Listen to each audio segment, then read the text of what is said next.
última sesión del tour virtual de la comunidad LAOUC 2022. Este año tuvimos grandes presentaciones del orden de 34 sesiones con 33 expositores diferentes durante 5 días. Los que no se han inscrito todavía pueden inscribirse porque hay algunas de estas sesiones como esta que van a ser grabadas y por lo tanto pueden ser vistas posteriormente a la sesión online. Quiero agradecer al grupo de usuarios de Oracle Latinoamérica que hicieron posible este evento y también a nuestros patrocinadores, el programa de Oracle ACE y la empresa Oracle. Para la sesión de hoy vamos a ver la sesión de Database Patch Internal con Rodrigo Jorge y Mike Dietrich. Por favor, siéntanse libres de hacer preguntas durante la sesión. Estas las pueden hacer en el chat, ¿ya? Y al final de la sesión, los expositores van a proceder a responder todas vuestras inquietudes. Sin más demora, me gustaría dejarlos con Rodrigo y Mike para que comiencen su sesión. Let's go, Rodrigo and Mike. Gracias, Felipe. Buenas tardes a todos. Hoy iré hacer esta sesión en inglés para que todos que están presentes de otros países como de Brasil y también los que hablan inglés puedan entender lo que voy a hablar hoy. So, changing to English now. Good morning, good evening, and let me just put on this slide here. Yeah, and good afternoon, everyone. Today we are going to talk about database patch internals. So here, this session will be a very technical session. We are splitting this session in 2 parts. The first 10 to 15 minutes, we are giving some basic introduction, which is not really basic. We are going to talk about some good strategies for patching, like out-of-place patching and much more. And then on the second half, we are going to go into data patch code, and this will be a very intensive session. So hope you enjoy. So today with me, I have the pleasure to have Mike Dietrich. Mike doesn't need much introduction again, just like I said on Monday. He is one of the most well-known product managers in Oracle. He was working there for more than 20 years. And he is also not only improving our products, but he is a database evangelist. So he's always traveling to customers and to conferences and preparing materials like this one, so we can help the community with knowledge and with training. So here is Mike's email, Mike Twitter, and Mike website. So don't forget to follow him on his social media if you don't do that already. So this is our team. Yeah, this is our team. We are spread around the world. We have Roy and Bill working in US. I'm working here in Rio, in southeast coast of Brazil. And we have Daniel and Mike in Europe. So with this team distribution, we can cover, Daniel and Mike cover more the EMEA and the APAC region, while Roy, Bill, and myself, we cover the America region. Yeah, and with me today is Rodrigo, so hello from my side as well. And I see that we have people from Poland and from Saudi Arabia in the call. So this is just awesome how these events get used globally. Rodrigo is more than a year now at Oracle, and we are really happy to have him. So I think for everybody in South America, you know him anyway. And for everybody else, he works in our team as a database migration specialist and also takes care on patching. And his hobby is security. So one or the other time we let him just go, and then he jumps out and shows you how to either hack your database or make it, actually that's the purpose, more secure.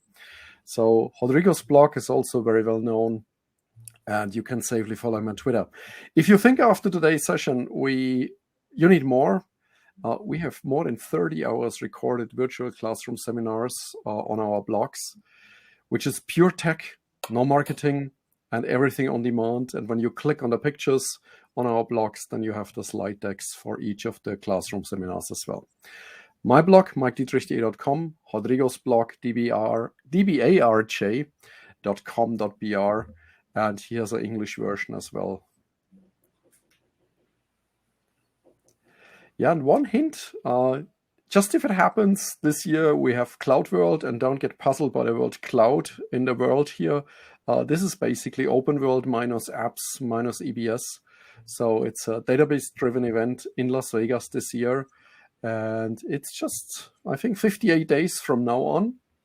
So we hope to see one or the other. We have 4 sessions there, several hands-on labs.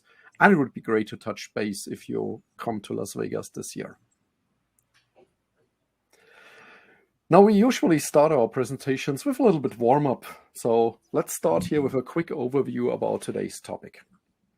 So first of all, you are certainly aware of the 3-digit database naming schema we introduced with 18C. And the difference with patching and with upgrading is when we look at the first slide here, or the first part, 19.3 to 1916. So the first number stays constant. The second number changes, as here indicated in the slide. This is a patch. So first number stays, second or third number or another number changes. This is patching, while upgrading means we change the first number. So 18 to 19 or 19 to 21. The patch gets always applied with opatch, then followed by datapath for the SQL PL/SQL changes, while the upgrade is done strictly with auto upgrade these days, the only recommended way to upgrade your databases. Then a quick overview about patch set updates, bundle patches, and everything around that. So let's start here. This is what you know from the old days. And I know that many of you still operate some 11.2 databases or 12.1 databases. And even in whatever 11.107, we had PSUs and we had bundle patches. So when you were on a non-engineered system in 11 days, then you had PSUs. On engineered systems, we introduced the bundle patches. And in 12.1, it was open for everybody. We said, hey, use the bundle patches, way more fixes, more optimizer fixes. But people got stuck with the PSUs. So we said, hey, let's change that a bit. And then with 12.2 and onwards, so 12.2, 18, 19, 21, we introduced the release updates and the release update revisions. So release updates are nothing different than the bundle patches were before. Same content, not the same fixes, but the same structure of the content. And the PSUs basically completely disappeared. So an RU is not a PSU. An RU is the same as a bundle patch. And then there was this demand to have some sort of stability release on top with only the security fixes. And this was called the release update revisions. So every quarter we released on top of an RU also then a follow-up revision and then another revision. But we released only 2 revisions for an RU. So RU3 here had 1 and then a second revision, usually with very rare exceptions. But then it was over. And when you changed then forward to another RUR, to another revision, you consumed secretly a previous RU. So we said, hey, this is not very clever and it takes us too long to include fixes. So let's change that now. And what will happen in October this year? There won't be release update revisions anymore.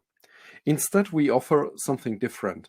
We offer, of course, still the release updates, but instead of releasing a revision, we release a release update and a merge patch on top. And this merge patch is basically the contents of Moz Node 555.1. So as soon as we know there are certain fixes to be included on top of an RU, for instance, a fix hadn't made it into your RU, it's coming later, or it's a critical thing coming up right now, we roll this forward in merges.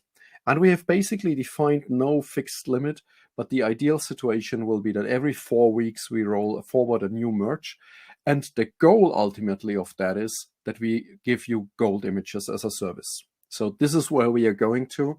So at some point you upload your opatch LS inventory and your wish list, and then a day or 2 days later, you can download a complete gold image.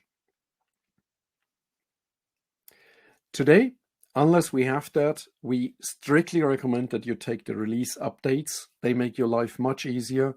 And so you see the last digit of the release is always 0. So 1915.0, 1916.0, and so on. And then since October then this year, on top the merge patches if you want to.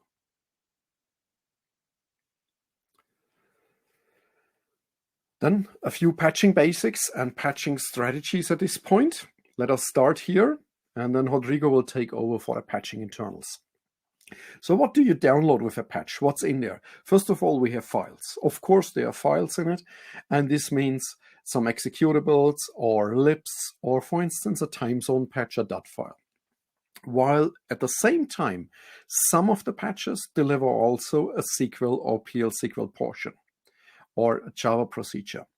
Not every patch has one, but for instance, if we have a change in data pump, for instance, in the DBMS metadata API, then we usually need also a PL/SQL procedure to be renewed, and this gets then applied by data patch. So let us go to the next slide here. When you then take opatch, so we recommend that with every bundle patch, every quarter, you also refresh your opatch. Just the recent one has a lot of performance optimizations. And when you unpack opatch on disk, so you wipe out the previous one, you roll in, you just unzip the new one.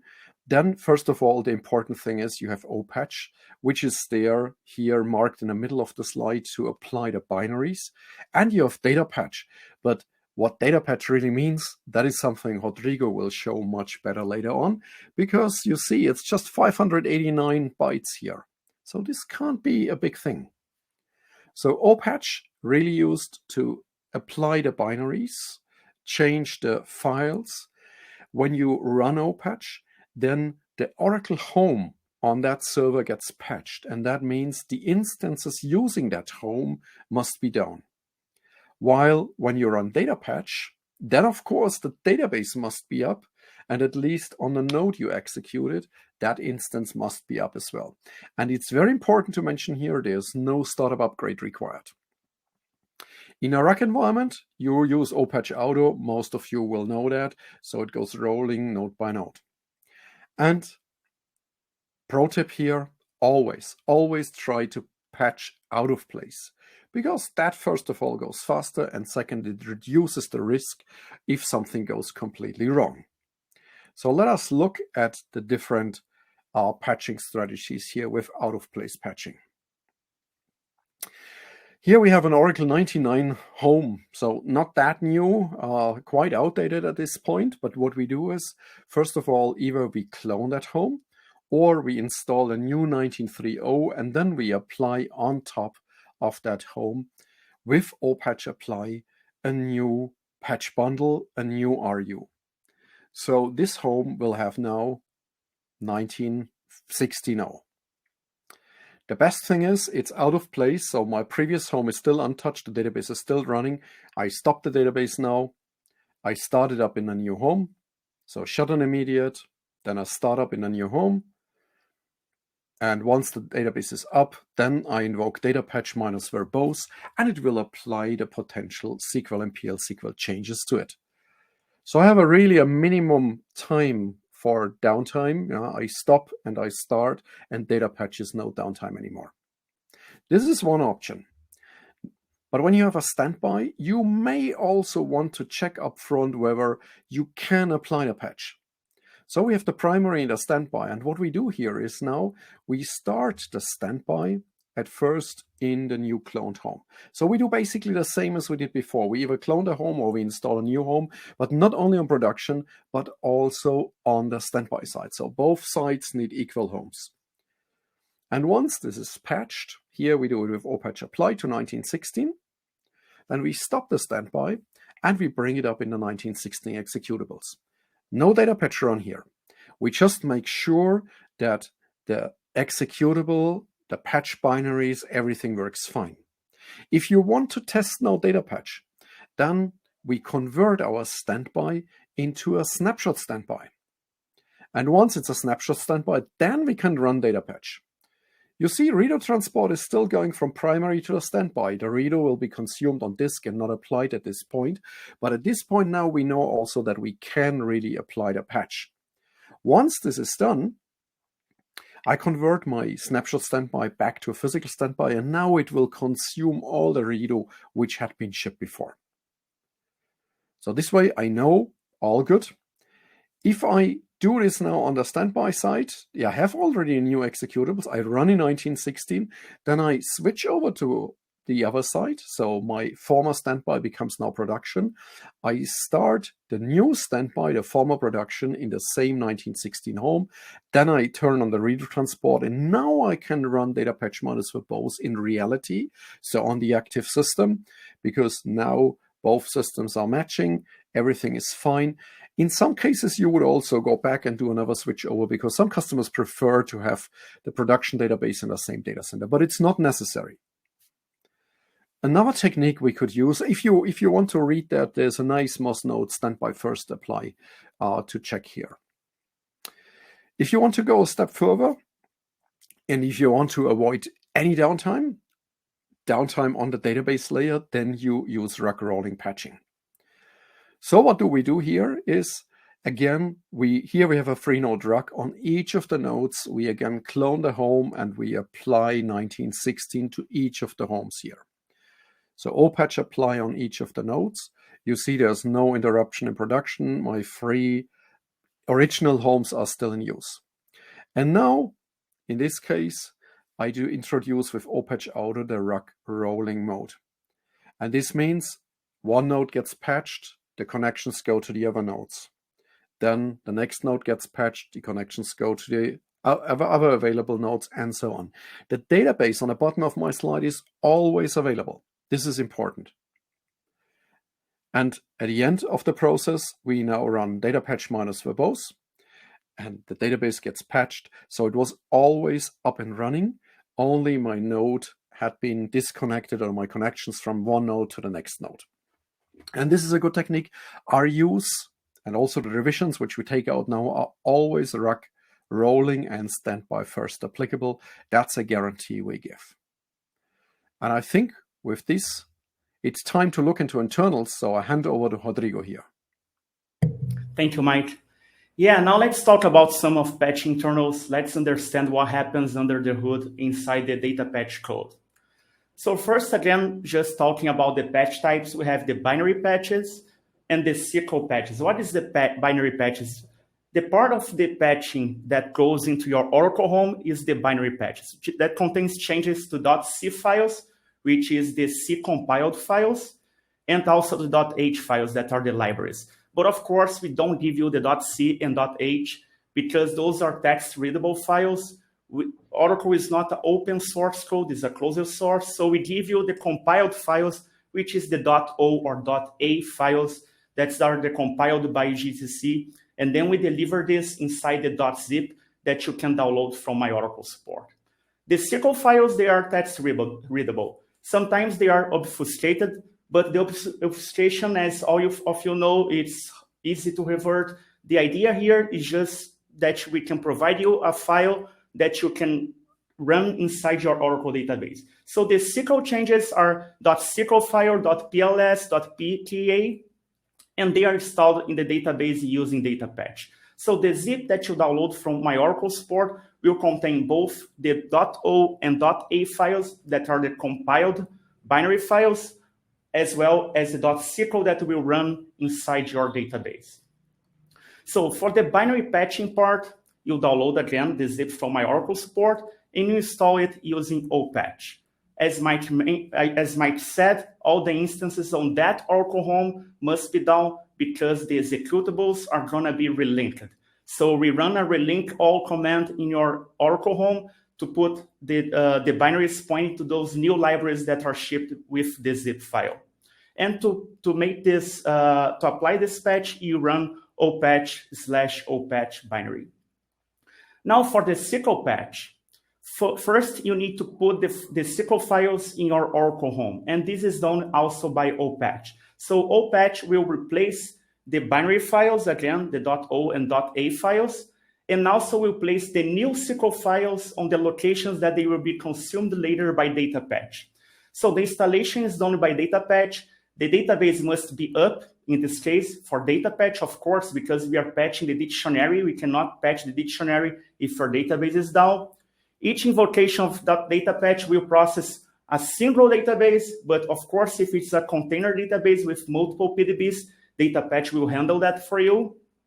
All open PDBs and root and PDB $seed will be patched, and data-patch is placed on opatch/datapatch. We are gonna see this file in some more slides. So data-patch was introduced in Oracle 12.1. For you that work with previous version, you remember that after applying a patch, for example, in 11.204, you had to patch the dictionary, the SQL files, using cat bundle PSU apply or cat bundle BP apply. So now this is all automated with data-patch. And data-patch is basically a lot of Perl and libraries.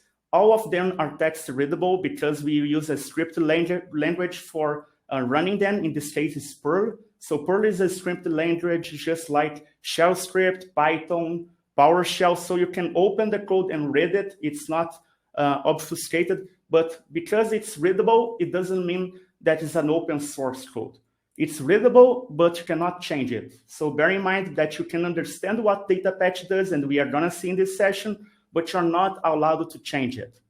And also, the data-patch consists of some pure SQL code that are stored inside the database. For example, we have the DBMS data-patch package inside the database that will handle some of the patching steps inside the dictionary.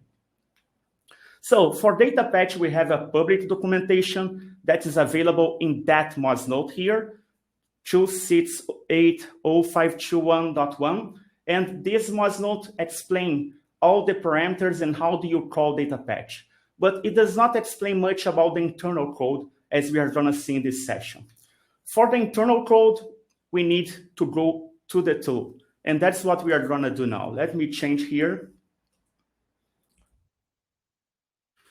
to my terminal.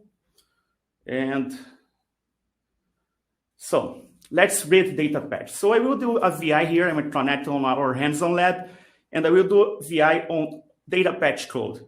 So as you can see here, data-patch has only one single call. Data-patch is a script with only one line. All the other lines are comment. That's actually calling Sql Patch. So the first outcome of this is that when you change your opatch version, when you download a new opatch from My Oracle Support and replace the opatch folder in your Oracle home, you are not patching the data-patch, because data-patch is actually calling a tool that is in an outside folder that you are not updating when you bring opatch with you. So just bear in mind that when you upgrade, when you update your opatch version, you are not updating data-patch. Data-patch is updated by RUs just like any other component within Oracle database. So here we see Sql Patch. Now let's read the Sql Patch contents. So we see that data-patch calls Sql Patch. If we now do a VI in Sql Patch, we see that this is a bit bigger file. Let me remove the bar here. Yeah. But now take a look on this. This file is just about 92 lines. It's not big as well, but it will check the OS version that you have. And in the end, it has a call here, which is a per call, to another file, which is Sql Patch /sqlpatch.pl. So data-patch is calling Sql Patch, and Sql Patch is simply calling sqlpatch.pl with some more checks that is checking your version to export the correct Perl libraries. So again, sqlpatch here is not doing anything. What will do something is sqlpatch.pl. So now let's open sqlpatch.pl. We see that's a chain of calls. Now checking the sqlpatch.pl contents. Now it's a 215 lines file, which is a bit bigger. And we see that here it is gonna validate some of the parameters that is given to the Sql Patch command. And what is important here is the final part. So as you can see, the Sql Patch.pl is also not doing anything important. It's basically calling three functions here. The first one is the initialize, the second one is patch, and the third one is the finalize. And then it's returning. So we don't see the code again. It's simply a Perl file with three functions inside. It will initialize, it will apply the patch, and it will finalize. So where is the Sql Patch code if it's not here as well? So data patch called Sql Patch called Sql Patch.pl, but where is the Sql Patch code? So let's go out from this file. And the answer, if we do a ls here in the Sql Patch folder, is the Sql Patch.pm file. You see that the Sql Patch.pm is the biggest file in this folder, is about 400K. And now if we do a VI in that file, we can read the contents, and we see here in the beginning, we have the description of the functions we have inside this file. So we have the initialize function, the patch function, and the finalize function. And again, this is written in a script language, which is Perl, and anyone can potentially read it and understand what data patch is doing in your database if wanted. Okay, so for example, if you want to check the initialize function of data patch, we see that here we have the description of this function with all the JSON summary log that it will return, and that's it. Also the patch function, which is the second one. So again, initialize, patch, and the finalize one. So going back to our slides, what we have is we have data patch calling Sql Patch in a different folder. So again, when you patch opatch, is a good one. So when you patch opatch, you are not updating the Sql Patch because it's in a different folder. So just repeating what I said, to update your Sql Patch version, you need to apply the latest RU, not get the latest opatch.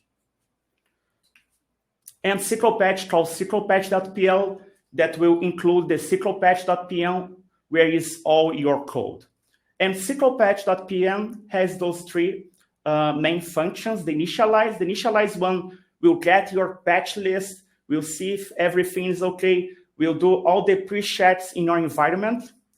The patch will do the real patching, will get the patch, will connect on your Oracle database, will control to apply this patch in all the PDBs if it's a multi-tenant database.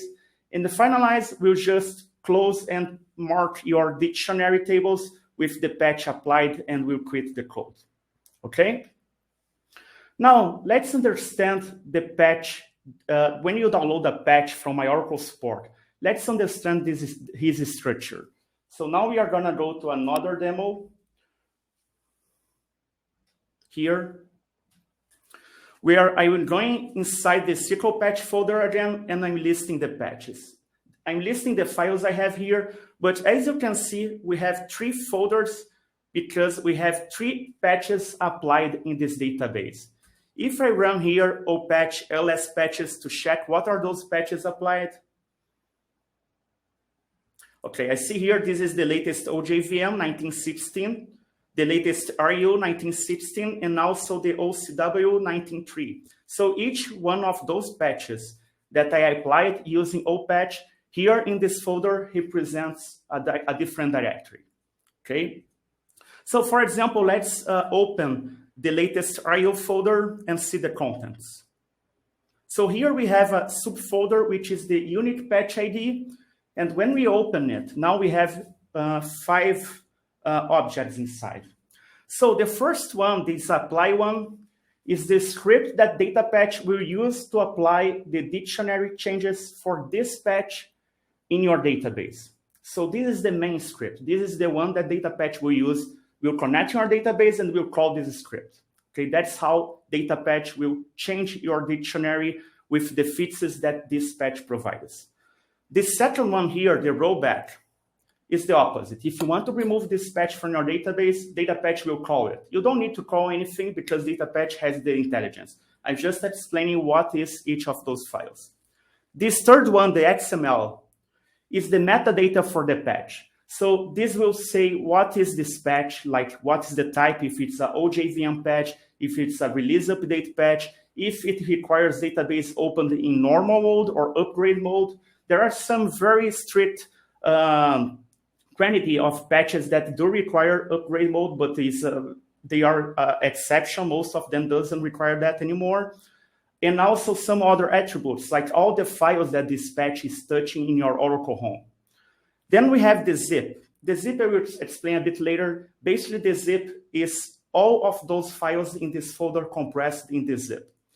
And the rollback files. So this folder, what we have here is before replacing anything in your Oracle home, datapatch, actually opatch, will save a copy of that file in this folder. So if you want to roll back a patch, the opatch tool will just get the previous version of the file from this folder and put it back on the place it was. Okay, so this rollback files is simply the folder that will store the backups of your files before you apply the patch in your environment. So going back to the slide, again, we have the patch number and always a subfolder with the unique ID of the patch. And we have these 5 objects inside the apply one, the rollback one, the metadata one, the zip, and this directory with all the original files that the opatch changed in your Oracle home. So now understanding the registry of the binaries and the registry of your database. So there are 2 registries. A registry that's the current state of your binary, which means your Oracle home, and a registry that gives the current state of your database. So the binary registry is maintained by opatch. The binary registry, for example, tells that your binary, your Oracle home now is 1916. Datapatch will maintain the Sql registry that will tell that your dictionary is also 1916. Okay, so the binary data structure in the Oracle home. So the binary registry is simply the binary data structure in your Oracle home, while the Sql registry is like an audit table. It has all the operations that happened by datapatch in order. So Sql registry is different because Sql registry doesn't tell you you have this patch or you don't have this patch.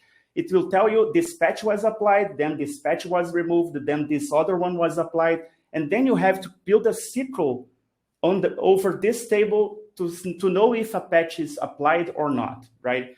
Getting the latest entry and checking, because maybe you have an entry there saying that 1916 was applied, but then you have another entry saying that it was rollback and then 1915 was applied. So that's important to build a query to understand what is your current SQL registry state. So if a patch is installed in Oracle home, then it will exist in the registry. If a patch is rolled back in your Oracle home, then it is going to be totally removed from the binary registry, while again in the Sql registry, it will have one row for each operation. So the Sql registry is like, again, an audit of the operations that happened by datapatch in your dictionary. So to check the binary registry, you do opatch lsinf, and to check the Sql registry, you need to build a query under the registry tables, which starts with registry $. And for binary registry, we have a single registry for your Oracle home, while for Sql registry, we have one per PDB. So if you are in a multi-tenant environment, you have a Sql registry for CDB $root, another one for your PDB $seed, and for each of your PDBs, you have also another Sql registry. So that's why that's how we know in which state is each of the PDBs, and then datapatch will perform the apply or rollback actions under the dictionary for each of them separately. So now talking about datapatch and different states of binary registry and Sql registry. So datapatch always knows what to do. If you have a patch that's applied on the binary, but is not applied on the dictionary, when you call datapatch, it will try to put them in an equal state, so it will apply the patch on the dictionary. If you have a patch that's not present on the binary, but is on the dictionary, then data patch, when you call it, we're gonna hold back the patch from your dictionary. We'll remove the entries for your, we'll remove the changes made by that patch on your dictionary to put it at this, in the same state as your binary. And finally, if you have both at the same state, which is what you will have in the end, then no action will be done by data patch. So for example, imagine I applied some patch on my binary and I call data patch. When I do that, I get that message here that a given patch is installed only in the binary, right? So in that case, data patch will get the patch apply.sql file and run in your PDB or in your database to put them at the same state as your binary registry, okay? Now let's talk about queryable inventory. How data patch knows the state of your binary patches. So data patch knows using queryable inventory. Let's see it in the demo here. So now I will connect on Sql+. So opening here a Sql+ session. And I will set long here to 1,000 so I don't get my output truncated. And that way I will query the queryable inventory. So you see this query, there is a very similar query that data patch will run in your database to check your binary state. So data patch runs this, and then you see the output here is saying that this patch and this patch, they are applied. So data patch will compare the binary state, which is this. So data patch won't call opatch ls patches. Data patch will call this package here, and this package will call opatch ls patches. Actually, this package will check the XML file you have. So, and then depending on what you have in the binary and what you have in your dictionary tables, data patch will take the action of either applying the new patch or rolling back the patch you have extra in your dictionary, or even doing nothing because they are in the same state. So here you see only two patches applied, this one and this one. This is the patch unique ID, but you don't see the OCW patch here. Why you don't see this patch here ending in 399? You only see 642 and 870 here. And the reason is because this OCW patch is a binary only patch. So there are some patches that they doesn't apply to the database dictionary. They are called binary only patches, and they only change the files in your Oracle home. So there is no need to run any Sql patch. And there is a flag in the XML file, in that metadata file that I showed before, that tells if a patch is a binary only patch or not. If it's not, then Sql patch or data patch would run the scripts to change your dictionary and put at the same state those patches. Okay?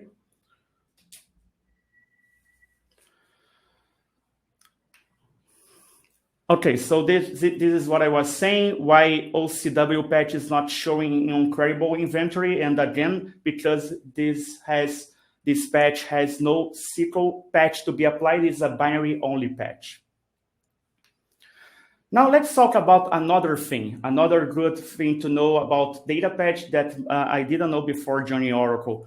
Imagine you are moving a PDB from 1916 to a lower release, for example, to 1910. So I unplug this PDB from here, and I plug it back here on 1910. Now, when I call data patch needs to roll back the 1916 RU until the 1910 RU. How is data patch going to do that if the scripts are in the old Oracle home, not in this one? So the way data patch will do that is getting this zip from the registry dollar table. So let me go to another demo showing where this file is stored. So when data patch applies a patch it stores also the patch zip files inside this registry $Sql Patch table. And you see we have a blob column here, okay? So this is where it's gonna store the patch zip file. So in that case, when you move to a lower release, Datapatch will get this file from the dictionary, unzip it, and then it will have the rollback files to be applied. So here we see, for example, we do a select. And then if we credit this file, check the length of it, we see that's about 104 megabytes, okay? And then if we leave here this folder and do ls/la, this totally match the number of bytes we have for this zip file. So this contents in this blob field is exactly what we have in this zip file. So that's how we can move to a lower version and still call Datapatch that will roll back the files, because it's gonna ship the files together inside the registry table. So this before 12.2, this didn't happen. We need to manually move the Sql Patch folders to the old release, but since 19C, this is already possible. Actually, since 18C, before 12.2, that was not possible. Okay, now this, I think, how is our time, Mike? It's already almost over, right? I will talk about this partial installed patches, then I will jump back to you. So we can take your time. Take your time. You have the more interesting part. Okay. So again, imagine now we have a partial installed patches situation. What is that? We have patch applied on node 1, node 2, but not on node 3 of a hack environment. Okay. So when we call opatch ls patches, we only see patch 1, 2, 3, 4 here applied on node 1, node 2, not on node 3. My question is, what happens now if I call datapatch verbals? Anyone has a guess? So the answer is nothing, because datapatch will only apply a patch in your dictionary when it's applied in all the nodes of your hack environment. So if you accidentally call datapatch before applying a patch on the third node, there is no worries, no issues, because datapatch will ignore. It's like this patch is yet not binary applied. And actually, let me tell you a secret. When you call opatch auto to apply a patch in all the nodes of your hack environment, it will actually call datapatch in every node after it applies the patch using opatch. So for example, I call opatch auto. What opatch auto will do is it will first apply the patch here, for example, in node 1. Then it will call datapatch on node 1 as well, but datapatch will ignore it because you only have this patch applied in one node. So opatch auto will jump to node 2. We also apply this patch on the binaries of node 2, calling opatch, and again, it's gonna call datapatch. But datapatch will ignore totally because there is nothing to do again. And finally, opatch auto will call opatch on node 3, and will call datapatch on node 3. But now when it calls datapatch on node 3, datapatch will see that this patch is applied on the binaries of all the 3 nodes you have in this hack environment. So now it's time to apply on your registry. And then it's gonna patch your registry to put at the same state as your binaries.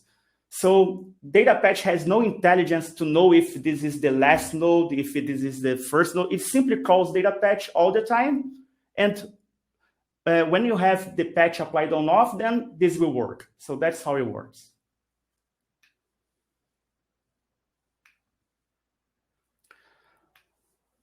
Okay, and finally, the last part here. Imagine now a multi-tenant environment where you have each PDB. Again, you know that in a multi-tenant, I said that each of the PDBs have its own registry door tables. So you have this situation. We have patch 1, 2, 3, 4, 5, and 6. But 1, 2, 3, 4, 5, and 6 are only applied on the binaries. For PDB$seed, PDB1, CDB$root, you only have patch 1, 2, 3, 4. And PDB2, you don't have none of them. So you don't have any patch. What will happen now when you call data patch? So data patch will build a list of what we call the queue list. So the queue list is, we need to apply patch 5 and 6 in CDB root, because the binaries we don't have in CDB root. We need to do the same at PDB seed, and we need to do the same at PDB1. But PDB2, we need to apply all of them. So to make this process faster, what data patch will do is build this list, and then we'll convert this list into a catcon command with those apply.sql scripts that I showed you on the directory. So it will call the per catcon.pl to apply 5 and 6 in all of the PDBs, because none of them has this patch. And we'll call catcon only for PDB2 for patch 1, 2, 3, and 4. Because remember that PDB2 was the only PDB that has none of them. Okay. Now, because of the timeline, I will jump to your part. Otherwise, we will go until 1 more hour here. I need to make. I think we are the last ones anyway. Yeah. Now let's do a quick finish on the Java virtual machine, because we know that this is something which often causes trouble.